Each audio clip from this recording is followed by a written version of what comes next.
Hello everyone, my name is Diedrich. I'm a junior in the AIM program covering domestic financials, and today I'm going to be pitching INTL FCStone. Today I'm going to start off by talking about my screening process.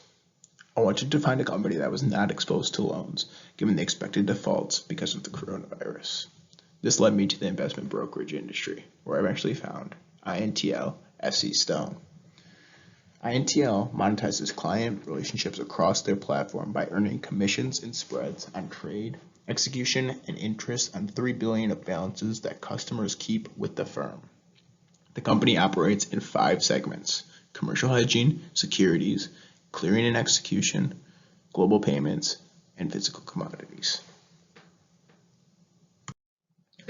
INTL is a diversified mid-sized financial services firm that serves as an intermediary between clients and the global financial markets.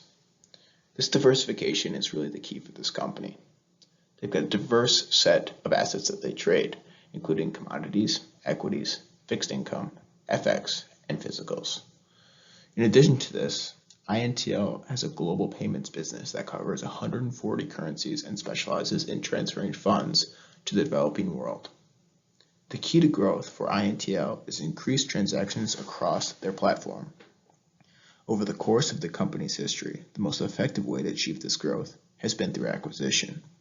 Since inception in 1987, the firm has completed 40 transactions that have allowed the firm to provide access to over 40 public exchanges and hundreds of liquidity sources across 13 different countries. This acquisition-based strategy has resulted in a 15% compound annual growth rate in operating revenue since 2015. Now on to my drivers. The first is market volatility. When the VIX is up, which is the fear gauge in the market, trading goes up and drives revenue growth for brokerage firms. The last time we saw close to this level of volatility, INTL increased operating profits by 147%. The second driver is the agriculture price index. Volatility in commodity prices is expected to continue as the USDA is expecting the largest corn crop on record, which will plummet the price.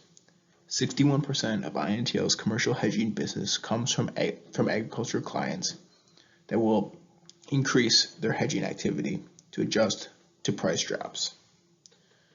The third driver is the acquisition of Gain Capital.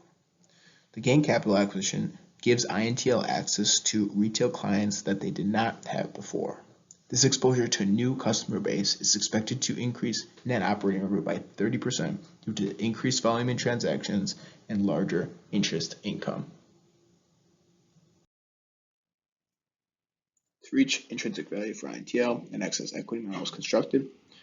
Is an internal growth rate of 1.5%, a cost to equity equal to 9.92%, an intrinsic value of 56.46 was reached. The reason for the high cost to equity is a 2% premium that I added to account for the market conditions that we're currently experiencing.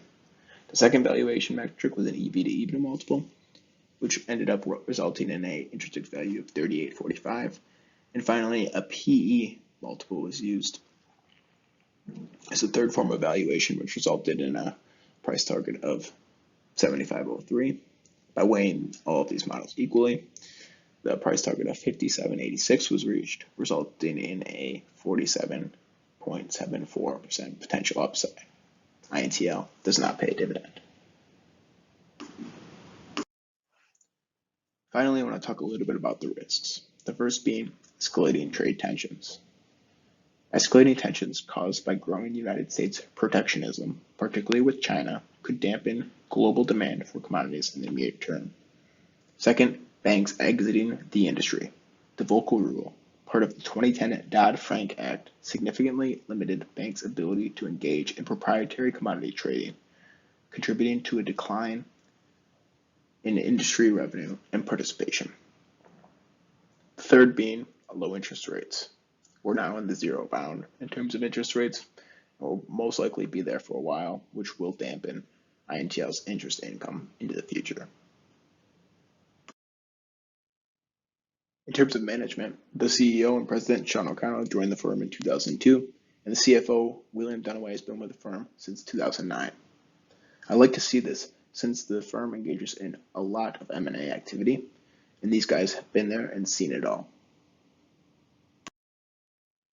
To close, due to a positive industry backdrop, diversified revenue streams, and attractive valuation, INTL would be a positive addition to the AIM equity fund. Thank you very much for listening to the presentation today. I really appreciate it.